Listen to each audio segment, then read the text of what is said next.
পরিবর্তন এটা হলো সৃষ্টির অমূল্য নিয়ম। এই সংসারে সবকিছু সময়ান্তরে পরিবর্তিত হয়, এই সময়ও পরিবর্তিত হয়। পরিবর্তন চিরকাল হয়ে এসেছে আর চিরকাল হতে থাকবে। কিন্তু এবার আমরা সেই পরিবর্তন কিভাবে লাভ করব, যেটা আমাদের প্রয়োজন, যেটা আমরা চাই। আমরা জীবনে বিকাশ চাই। এই বিকাশ কিভাবে লাভ করতে পারি? এই প্রকৃতি কিন্তু আমাদের অত্যন্ত উত্তম উদাহরণ দিয়ে বুঝিয়েছে। একটি বিন্দুর উদাহরণ দিয়েছে, যা ভবিষ্যতে একটা বিশাল নদীর আকার ধারণ করে। এটা কিভাবে হয়? মেঘ থেকে একটি বিন্দু ঝরে পড়ে সেই পর্বতের ওপর যেখানে হিম আছে। সেই হিমের সংস্পর্শে আসা মাত্র সেই বিন্দুর সাথে আরও বেশ কিছু বিন্দু যুক্ত হয়। তারপর তারা অগ্রসর হয়, আরও কিছু বিন্দু যুক্ত হয়। আস্তে আস্তে একটা ক্ষীণ ধারার রূপ ধারণ করে এবং সেটাই ভবিষ্যতে আরও এগোতে থাকে। অনেকটা যাওয়ার পর যখন অনেক সংখ্যক বিন্দু একসাথে যুক্ত হয়, তখন সেটা বিশাল নদীর আকার ধারণ করে। এবার আমরা মানুষ বলে আমাদের সাথে এই নিয়মের অন্যথা হয় তা নয়। আমরাও এই প্রকৃতির অংশ। আমাদের ক্ষেত্রেও একই নিয়ম প্রযোজ্য। যখন পরিশ্রম করে অনেক সংখ্যক বিন্দু আমরা একত্রিত করব, তখনই পরিবর্তনের নদী প্রবাহিত হবে। প্রয়োজন হলো নিরন্তর পরিশ্রম করা এবং ধৈর্য ধরা। এটা করতে থাকুন, জীবনে সব কিছু লাভ করতে পারবেন। কারণ প্রকৃতি আমাদের এটাই শিখিয়েছে, আর আমরা এই ব্রহ্মরই একটি অংশ, যার দ্বারা এই ব্রহ্মাণ্ড নির্মিত। আসুন আমার সাথে ভালোবেসে বলুন, রাধা রাধা। পাশা নামক এই খেলাটি আপনারা নিশ্চয়ই খেলেছেন। না খেলে থাকলে দেখেছেন, আর যদি দেখেও না থাকেন তাহলে নিশ্চিত রূপে শুনেছেন। মহাভারতের এই মহাযুদ্ধ কোথাও না কোথাও এই পাশা নামক খেলার কারণে হয়েছিল। পাশার এই বিচিত্র খেলা, দান, এইসবের কারণে কেউ নিজের মাথায় রাজ মুকুট পরিধান করেছিলেন, আবার সেখানেই পরাজিত হওয়ার জন্য কাউকে বনবাসও ভোগ করতে হয়েছিল। কিন্তু এই খেলা সমাপ্ত হওয়ার পরে সমস্ত ঘুঁটি আর এই পাশার ছক একই পুটলিতে স্থান পেল। এটাই হলো আমাদের জীবন। এই সংসারে আমরা জয় পরাজয়ের বিষয়ে এতটাই ভাবি, এত চিন্তা করি যে এই জীবনের খেলার আনন্দটাই উপভোগ করতে পারি না। আর অবশেষে কি হয়? কেউ জয়ী হন, কেউ পরাজিত হন, কিন্তু দুজনেই একই স্থানে পৌঁছে যান। প্রত্যেক ব্যক্তি মৃত্যুর পরে একটি নির্দিষ্ট স্থানেই পৌঁছতে বাধ্য। কিন্তু ততক্ষণ এই জীবন, এই খেলা, তার আনন্দ উপভোগ করুন। এই সংসারে সেই ব্যক্তি শ্রেষ্ঠ স্থানে পৌঁছতে পেরেছেন যিনি এই সংসারকে প্রকাশ প্রদান করেছেন, যিনি কখনো জয় পরাজয় এ বিষয়ে ভাবেননি, শুধু এই জীবনের খেলার আনন্দ উপভোগ করেছেন। এটাই আপনিও করুন, আর আমার সাথে ভালোবেসে বলুন, রাধা রাধা। আপনি কখনো পলাশ ফুল দেখেছেন? কি সুন্দর দেখতে, লাল রক্তবর্ণ, উজ্জ্বল, কিন্তু এতে কোনো সুগন্ধ নেই। সেই জন্য ওকে শুধু চোখ ভরে দেখতে ইচ্ছে করে। দেখবেন তাকে কিন্তু পুজোতে ব্যবহার করা হয় না, এই ফুল দিয়ে মালা বানানো হয় না। সেরকমই আমাদের জীবনে এমন অনেক ব্যক্তি রয়েছেন যাদেরকে সম্মান অর্জন করতে হয়।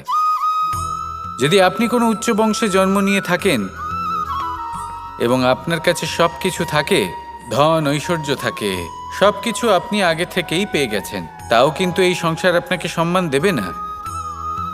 ততক্ষণ পর্যন্ত দেবে না যতক্ষণ না আপনি নিজের অন্তরে গুণ জাগ্রত করছেন, শ্রেষ্ঠ কর্ম করছেন, নিজের অন্তরে ইতিবাচক মনোভাবের এই সুবাস জাগ্রত করছেন।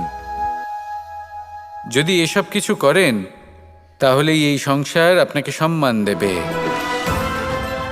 এবার এটা আপনার ওপরে নির্ভরশীল যে আপনি কি পলাশ ফুলের মতো হতে চান, নাকি অন্য কোনো ফুল হয়ে উঠতে চান যার সুবাস আছে, যে নিজের সুবাস এই সারা পৃথিবীতে ছড়িয়ে দেয়।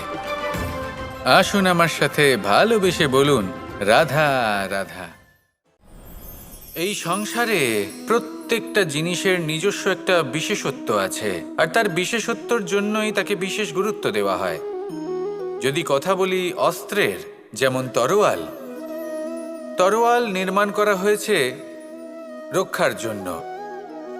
কত তাড়াতাড়ি সে সামনে উপস্থিত শত্রুকে নিধন করতে পারে।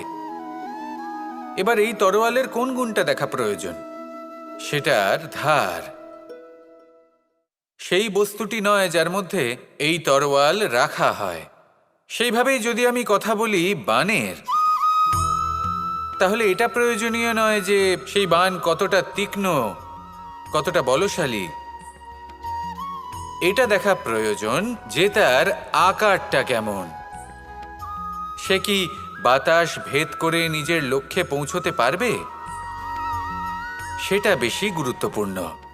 সেই জায়গাটা নয় যেখানে সেই বাণ রাখা হয়। ঠিক সেইভাবে যদি আপনি কোনো মানুষেরই মূল্য বুঝতে চান, তাকে পরখ করে দেখতে চান, তাহলে তার জাতি, তার ধর্ম, তার রূপ, তার আকার, সেগুলো দেখে তাকে পরখ করতে চেষ্টা করবেন না। তাকে পরখ এই সব কিছুর ভিত্তিতে করবেন না। তার স্বভাবটা দেখুন, তার গুণ দেখুন, তার প্রতিভা দেখুন, তার কর্ম দেখুন। কারণ এটাই সেই ব্যক্তির আসল পরিচয়, এটাই হলো তার অস্তিত্ব। যখনই আপনি কোনো নর্তককে শ্রেষ্ঠ নৃত্য প্রদর্শন করতে দেখেন, তখন আপনি কিন্তু এটা ভাবেন না যে সে কোথা থেকে এসেছে, সে কি খায়, ওর বন্ধু বান্ধব কারা। আপনি তার নৃত্য দেখেন, ওর শিল্প দেখেন, সেটারই প্রশংসা করেন, সেটাকেই সম্মান করেন। সেইভাবে এই সংসারে সকলকে সম্মান করুন। আর এই সম্মানের আধার হওয়া উচিত তার গুণ, তার স্বভাব, তার কর্ম,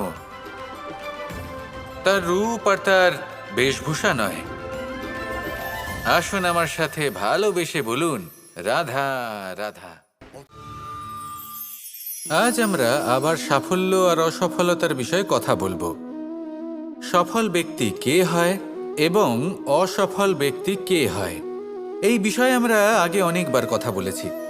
প্রত্যেক ব্যক্তি সাফল্য লাভ করতে চান, কিন্তু প্রত্যেক ব্যক্তি সাফল্য লাভের এই কাজে সফল হতে পারেন না। এবার এটা কেন হয়, এর পেছনে কারণটা কি? কারণ হলো ভয়। সফল ব্যক্তি হলেন তিনি যিনি নিজের সিদ্ধান্ত দ্বারা এই সমস্ত সংসারকে বদলে দিয়ে থাকেন, এবং অসফল ব্যক্তি হলেন তিনি যিনি এই সংসারকে দেখে এর বিষয়ে ভেবে নিজের সিদ্ধান্ত বদলে ফেলেন। প্রয়োজন হলো নিজের লক্ষ্যের বিষয়ে ভেবে দেখার, পথের বিষয়ে ভেবে দেখার। একবার যদি আপনি পথ নির্বাচন করে থাকেন, সেই পথে অগ্রসর হতে থাকুন আর তাতে অটল থাকুন। সবসময় দৃঢ় প্রতিজ্ঞ হন। আপনি যদি কোনো পথে টিকে থাকেন আর নিরন্তর পরিশ্রম করতে থাকেন, তবেই আপনার জীবনে সাফল্য আসবে। যদি কথায় কথায় লোকে কি ভাববে, লোকে কি বলবে, একথা ভেবে নিজের সিদ্ধান্ত পাল্টান, তাহলে কখনো নিজের লক্ষ্যে পৌঁছতে পারবেন না। আসুন আমার সাথে ভালোবেসে বলুন, রাধা রাধা।